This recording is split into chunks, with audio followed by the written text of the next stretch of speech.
हमको जो है पलौठी मारकर नहीं बैठना है, सीधा पग कि बांका पग से कोई मतलब नहीं है। मैं आंख बंद करूं कि खुली आंख रहूं, मैं बैठा रहूं कि चलता रहूं, कोई मतलब नहीं है। कभी कभी तो आप कुदरती हालत में जाएंगे, वहां बैठ गए तो वहीं ध्यान लगा, मस्ती में आप बैठे हैं, खबर भी नहीं कि हम लेट्रिन में बैठे हैं कि ध्यान कर रहे हैं, ऐसी मस्ती आ जाती है। तो सहज उसको बोलते हैं सहज, कि कोई भी प्रयास किए बगैर हमको मस्ती रहे। और वो मस्ती जब इस प्रकार से आप प्रयास करेंगे, इसके पीछे कोई समर्थ गुरु, तो अभी तो मैंने हरिओम तस्य जय गुरुदत्ता, इन नाम बीजाक्षर शब्द ब्रह्म है, वो दत्त के स्वरूप है। इन्होंने बोला है कि मंत्र बोल करके आज वो रोज अभ्यास करेगा तो मैं उसके साथ रहूंगा। और उस व्यक्ति को भावना रखनी चाहिए कि चैतन्य ब्रह्म जो है, जो गुरु परम ब्रह्म तत्व है, दत्त तत्व है, मेरे साथ में है। या भावना करेंगे, इस बीजाक्षर मंत्र को जपेंगे आप, तो इस शब्द ब्रह्म में आंदोलन पैदा होगा, इसकी चैतन्यता आपको स्पर्श करेगी, आपको गहराई में ले जाएगी और आपको धीरे धीरे आगे बड़ी मस्ती में रख देगी। कोई व्यक्ति की जरूरत नहीं है, स्थूल की जरूरत नहीं है, क्योंकि भगवान का वास्तव में सदगुरु का कि कोई ब्रह्म का कोई आकार नहीं है, वो तो आपको दिखाने के लिए आकार ले लेता है, बताने के लिए, और फिर अदृश्य हो जाता है।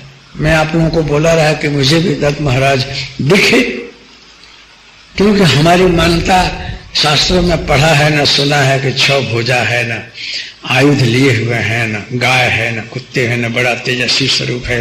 तो अवर्णनीय स्वरूप देखा जरूर, लेकिन उसमें से विलीन होकर एक माथा वाले बन गए, 2 संत बनकर बैठे हैं और मानव शरीर में हैं, बड़े तेजस्वी हैं, वृद्ध हैं, और उसके बाद बोध दे रहे हैं, आशीर्वाद दे रहे हैं, उसके बाद बोलते हैं मूल स्वरूप में जाता हूं मैं। तो अदृश्य हो गए। अदृश्य होकर के आवाज किया कि अब तेरे साथ ही मैं हूं। खबर पड़ती है कहा मैं बोल रहा हूं, तेरे हृदय में बोल रहा हूं, है ना। आकाश में तेरे हृदय में है, बाहर भी है, अब मैं तेरे अंदर आ गया हूं। क्यों? कि तू जिज्ञासु करके मुझे जानने की कोशिश की, इसलिए अंदर बोल रहा हूं। लेकिन मैं जो बोल रहा हूं वो भी मैं नहीं हूं, मैं शब्द नहीं हूं, शब्दातीत हूं। लेकिन तुझे बोध दिलाने के लिए कि मैं तेरे अंदर हूं, तो शब्द का, वायु का आधार लिया। अब हमेशा अखंड मस्ती में तेरे अंदर हूं, ऐसे ही मैं सब में हूं, लेकिन सब लोग जानने की कोशिश नहीं करते हैं, इसलिए नहीं जान पाते हैं। ये मंत्र को करके और आप ध्यान में बैठेंगे तो बाद में मंत्र भी छूट जाएगा, ये मंत्र भी नहीं रहेगा, फिर खाली ओम चला करेगा। तो श्वास ओम भी नहीं, आप ओम चल रहा है ऐसा आपको फील होगा, और श्वास भारे भारे होने लगेगा। धीरे धीरे श्वास लिया जाएगा, उसमें सोहम चल रहा है और मस्ती है, अलौकिक मस्ती रहती है। ये स्थिति है। तो अगर आप स्थूल शरीर नहीं है, मनचित बुद्धि नहीं है, उसी के स्वरूप हैं, जब इस स्थिति में आप रहेंगे तो आज की कल कभी भी शरीर छूटेगा, आपका जन्म नहीं है। कहीं भी आप रहो, मुक्त हो आप। कदाच शरीर छूटते समय आपको ज्ञान न रहे, आप सोचे कि ये ज्ञान तो मृत्यु के समय नहीं रहता है। बात सही है, ये लोग देखते हैं और लोग कहते हैं कि मृत्यु के समय ज्ञान नहीं रहता है, क्योंकि जाने को एक मृत सैया पर जो पड़ी हुई व्यक्ति है, वो उसको क्या वेदना हो रही है, क्या हो रहा है, कोई नहीं जानता है, क्योंकि वहां कर बताता तो नहीं है कि मुझे क्या हो रहा है, कुछ घटना घट रही है। लेकिन ये जो ज्ञान है, जिस प्रकार से व्यक्ति जिंदे जिंदे अपने जीवन में जो कुछ काम किया होता है, उसके स्मृति पट्ट पर ये सब छाई रहती हैं। तो वो अनकॉन्शियस स्थिति में जब जाता है तो उसको सूक्ष्म मन में वही विचार रहते हैं, वैसे ही एक्शन करता है और वैसे ही वाणी बोलता है, विचार करता है, उसको भान नहीं रहता है, क्योंकि अंदर छाया हुआ है। लेकिन जो तत्वज्ञानी है, जो इस प्रकार का अभ्यास किया है, उसके अंदर के सारे इस संसार का व्यवहार निकल गए होते हैं।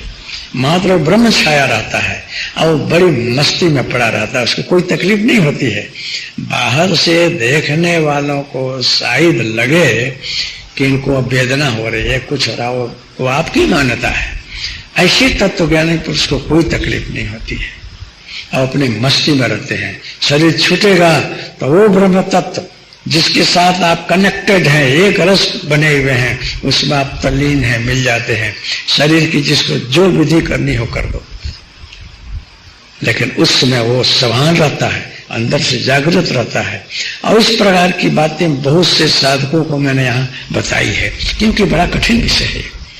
आप मृत्यु की स्थिति में आपको क्या हो रहा है, आप क्या कहेंगे, किसको वर्णन करें? आप जानेगा कौन, समझेगा कौन और बोलेगा कौन? तो यहाँ एक दो आदमी का शरीर छूटा तो मैंने लोगों को बोला कि देखो ये ज्ञान बड़ा गूढ़ है, सिद्धों का भी ज्ञान है। और बताया तो वो आत्मा आकर बोल रहा है कि मेरे को लगा कि मेरा शरीर छोड़ने में बड़ी तकलीफ होगी। सुना है कि जन्मत मरत दुसह दुख होई, ये कितनी वेदना होती है जन्म लेते समय और मरते समय, सुना रहा। लेकिन आज मैं देखा कि सदगुरु हाजिर रहे और बोले कि देख अब तेरे को मैं निकाल रहा हूँ। एक सेकंड में यहाँ से उछाला और बाहर ला दिया, शरीर पड़ा है, मैं देख रहा हूँ। नहीं तो मेरे को लगता है कि शरीर से निकलूंगा कैसे, लेकिन हमको कोई तकलीफ नहीं पड़ी। एक सेकंड में मैं बाहर आया और देखो ये मैं बैठा हूँ। अब ये शरीर में मैं था, अब इसमें मेरा मोह नहीं है, क्योंकि गाड़ी ली रही, नई गाड़ी अब पुरानी हो गई, इसलिए इस पर मेरी कुछ ममता अब नहीं है। अब जो है हमारी यात्रा पूरी हो गई, जहां आना था मैं यहाँ आ गया, अब न कोई नई गाड़ी की जरूरत भी नहीं है। वो ज्ञानी बोल रहा है जिसका यहाँ शरीर छोड़ा है, बोलता है कि मेरे को अब यात्रा हमारी पूरी हो गई, इसलिए अब कहीं यात्रा वात्रा करनी नहीं है, शरीर लेना भी नहीं है। अब वो शरीर जो है वो शुद्ध शरीर है, सूक्ष्म भी नहीं है, फूल सूक्ष्म कारण शरीर भी नहीं है, एक सिद्ध शरीर है जो कि पृथ्वीलोक में अमुक शरीर रहता है, जिसे नारद जी हैं, सप्तर्षि हैं और ज्ञानी लोग हैं, वो भी तो विचरते हैं। उनका कौन सा शरीर है? वो इच्छा शरीर है, चाहे तो प्रकट हो चाहे तो अदृश्य हो जाए, ऐसा है। लेकिन उन लोगों को भी कभी जरूरत पड़े, आवश्यकता आ जाए ईश्वर के अवतार के समय, तो उनको भी कोई स्वरूप लेकर आना पड़ता है, लेकिन स्वेच्छा से आते हैं, अनिच्छा से नहीं। भगवान स्वेच्छा से आता है और वो लोग भी स्वेच्छा से संकेतानुसार आते हैं। आप कोई दूसरे के हित के लिए परीक्षा से भी आप बोल रहे हैं तो मैं आ जाता हूं, ऐसे आ जाते हैं, लेकिन जीव जो ऐसे भटकता रहता है। तो इस जगत में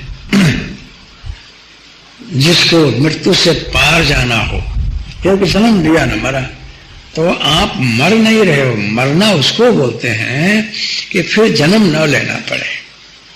लोग पारा को मारते हैं और पारा की भस्मी अगर आप डालें तो तांबा सोना हो जाए और पारद सोना बन जाए, लेकिन कब? वो पारद मरा होना चाहिए, वो मरता हो तो ना। तो मृत्यु उसको बोलते हैं कि जब मेरा अहंकार चला जाए, जाति वर्ण संप्रदाय की जो चोला में पहना हूं वो उतार दूं, मंचित बुद्धि का मैं साक्षी और दृष्टा बन जाऊं और अंदर से हम की मस्ती में अखंड मस्त हूं, चाहे शरीर में हूं कि बाहर हूं, मैं हर जगह हूं। ये मस्ती अगर हमेशा बनी रहे और हूं पना निकल गया हो, उसका नाम मृत्यु है। इसीलिए जगत में सन्यास बोला है कि मस्तक मुड़ा लो और भगवा कपड़ा पहन लो और जगत से निकल जाओ। तो किसी को बोला किसी ने कि महाराज आपने माथा क्यों मुड़ा देते हो आप लोग, बाल क्यों निकाल दिया, मुंडन क्यों करा दिया? तो बोले कि सारी जगत की वासनाएं, इच्छाएं, संसार मर गया, इसलिए बाल जो है इच्छाएं वासनाएं हैं, संसार है, इसलिए मैंने मुड़ा दिया। ये इसका प्रतीक है, रूपक है। बाकी तो जब आपके अंदर से सारी इच्छाएं वासनाएं हूं तो मेरा तरह निकल गया हो, तो फिर आप चाहे भगवे कपड़े में हो कि सफेद कपड़े में हो, और पीर पैगंबर लो लीला कपड़ा फकीर लो पर उसमें हो, कुछ फेर नहीं पड़ता है। अगर आपका अंतर रंग गया, अंतर बदल गया, तो फिर आप किसी भी स्थिति में कहीं भी रहें, आप उसी के स्वरूप हैं। लेकिन ये वस्त्र जो है, ये माला जो है, ये कपड़ा जो है, आपकी मदद जरूर करता है। आप कोट पतलून पहन करके और दारू के दुकान में जाएं, मटन खाने जाएं, तो आपको कोई बोलेगा नहीं। लेकिन आप इस कपड़े को हटा दें और भगवा कपड़ा पहन लें, माला पहन लें, भस्म में त्रिपुर चंदन लगा लें, और उसके बाद उस दुकान में जाएं तो वस्त्र बोलेगा कि भाई मेरे को तो हटा दो। तेरे को कोई देखेगा कि ये सन्यासी महाराज इसमें क्यों आ रहे हैं। तो वस्त्र आपको संकेत कर रहा है कि मुझे लेकर मत जाओ, मैं वहां जाने के लिए नहीं हूं, मेरा अलग अस्तित्व है। तो कपड़ा आपको रोकता है। माला बोलती है कि भाई मुझे निकाल दो, मेरा काम नहीं है दारू पीना, मटर खाना, जुआ खेलना, इस क्लब में मुझे मत ले जाओ, अच्छा नहीं रहेगा, मेरा कोई मान पान नहीं रहेगा। तो ये जड़ होते हुए वाणी नहीं है, लेकिन उसमें उद्बोधन है, ज्ञान है। इस कलर में कुछ भरा हुआ है, उस मड़के में कुछ चेतन है जो आपको संकेत कर रहा है। चंदन है, त्रिपुंड है, वो बोलेगा मेरे को हटा दो, लेकिन बोलेंगे कि विद्वान है, सन्यासी है, पंडित है, ज्ञानी है, यहां आया है। तो ये जो स्वरूप जो है आपके शरीर पर जो लगाया गया है, ये महापुरुषों की अंदर की दिव्य चेतना जो है इसके अंदर है, वो रोकती है। लेकिन आजकल तो लोग इस भेख में भी कुछ गलत करने में संकोच नहीं करते हैं। जिनको जो है थोड़ा अच्छा आप बोलते हो, वाणी अच्छी हो, अभिव्यक्ति अच्छी है, तो आप अपने को समझते हैं कि महान ब्रह्मज्ञानी में बन गया। ये भी एक अहंकार है, चाहे मैं हूं कि कोई भी हो। अच्छा बोलने से, अच्छा लिखने से भी कोई ब्रह्मज्ञानी और तत्वज्ञानी नहीं बनता है। आत्मज्ञान कोई वस्तु ही अलग है, वो स्थिति है, और ये तो वैखरी की बात है। इसलिए कहीं भी अपने पुजाने के लिए, अपनी प्रतिष्ठा के लिए, अर्थोपार्जन के लिए जिस भी कला का प्रयोग होता हो, वो जो है कला है, वो आत्मज्ञान नहीं है। वो परमात्मा के साथ जो संबंध है वो नहीं है, वो सत्संग नहीं है। अगर आपको अंदर लोकेशना है, अर्थोपार्जन के लिए आप कर रहे हो और प्रतिष्ठा की बात है, तो वहां कुछ नहीं। लेकिन अगर समाज के लिए, समाज कल्याण के लिए अगर आप कुछ कर रहे हो कि आपकी वाणी से, आपकी कथा से इस समाज के अंदर कुछ अच्छा काम हो, कहीं गौशाला बन जाए, कि मंदिर बन जाए, कि लोगों गरीबों को हो जाए, और आपकी कथा वार्ता से होता हो, तो आपको धन्यवाद है, आप महान हैं। लेकिन ऐसा करके कहीं आपको सूक्ष्म अहम न आवे, देखते रहना, अंदर घुस कर देखना। क्यों कि प्रतिष्ठा सुकरी विष्ठा, ये प्रतिष्ठा कभी कभी भलभला को परेशान कर देती है। आई एम समथिंग, मैं कुछ हूं, ये खड़ा हो जाता है। स्वाभिमान रखने का, लेकिन अहंकार नहीं लाने का। अगर ये इसमें आप सावधान मानव मदहीना, धीर धर्म गति परम प्रवीणा, संतों के लक्षण में है कि अहंकार न आ जाए और बालक बन करके बड़ा काम करो। तो अगर आप निमित्त बन करके कहीं कुछ करते हो तो बहुत अच्छा, लेकिन अगर निमित्त में आप अपने स्वरूप को खो बैठे, गायब हो गए, वहीं कष्ट है। इसलिए मृत्यु उसको बोलते हैं कि अपने स्वरूप का ज्ञान हो जाए। तो ऐसे तत्वज्ञानी का जन्म नहीं होता है, वो शरीर छोड़कर भी मुक्त है। और ऐसे तत्वज्ञानी लोग शरीर में रहते रहते भी मुक्त हैं, जिनको हम जीवन मुक्त बोलते हैं। ये शरीर में रहते रहते जिंदे हैं, फिर भी मुक्त हैं वो, क्योंकि अपने प्रारब्ध के क्षयार्थ, प्रारब्ध के क्षयार्थ, प्रारब्ध को पूरा करने के लिए, कर्म करने के लिए कर रहे हैं, वो हो रहा है, लेकिन उसमें कहीं अपने को कर्तापना नहीं मानते हैं, अहंकार नहीं लाते हैं, सहज में हो रहा, देखे जा रहे हैं, हमेशा प्रसन्न रहते हैं। ऐसे लोग जिंदे जिंदे मुक्त हैं। इसलिए आप लोग ये न समझो कि मेरी मृत्यु कब होगी, मृत्यु तो रोज हो रही है, अगर शरीर से कब छूट जाएगा बात यह है, लेकिन आज ही से अगर आप जाग गए तो आज ही से आप अमर हो गए, मृत्यु टल गई, वो जब आना हुआ वे मेरी तैयारी है। मृत्यु तो ज्ञान भूमि है, मृत्यु जो है जीवन का लक्ष्य है, जीवन की पूर्णाहुति उसी में है। लेकिन मरने आवे तो हमको मरने नहीं आता है, ट्रांसफर होने आता है। हम कुंडी लगाते हैं वहां से वहां, मर गए बात पूरी हो गई। तो मरना तो योगियों को, सन्यासियों को, तत्वज्ञानियों को आता है, मरकर फिर क्या, और वही मरना है, अथवा उसी को हम आत्मज्ञान बोलते हैं, स्वरूप में मस्ती बोलते हैं, सोहम में तल्लीनता बोलते हैं, ब्रह्म में अवस्था बोलते हैं। इसलिए वो तो इस जगत में आप लोग रहिए, रह करके भगवान को जो है, आत्मा को बाहर मत ढूंढो, तुम्हारे अंदर है, बाहर क्या ढूंढ रहे हो। कहीं भी दर्शन करने फिरने के लिए मन है, बोलता है तो फिरो, लेकिन उसे कुछ मिलेगा नहीं, केवल आप थोड़ा संतोष होगा कि यात्रा कर आए, फिर आए, लेकिन नहीं, भगवान आपको मिलते नहीं है। क्योंकि हर जगह है, मिलना क्या है, जो नित्य प्राप्त हो उसको पाना क्या है, अखंड है वो। फिर भी जिस रूप में आप ढूंढते उस रूप में आपको कहीं नहीं मिलता है, वो तो आपके अंदर ही अंदर मिलेगा।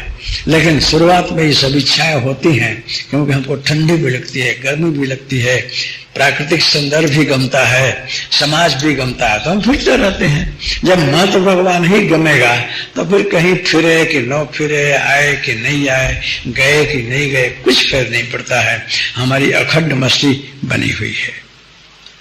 इसलिए साहब, जितने भी हमारे जिज्ञासु बंधु हैं, उनको मेरा इतना ही संकेत है कि मृत्यु और जन्म के रहस्य को समझना, और सच्चा ज्ञान जो है वही अमरत्व है, और अज्ञान जो है वही मृत्यु है।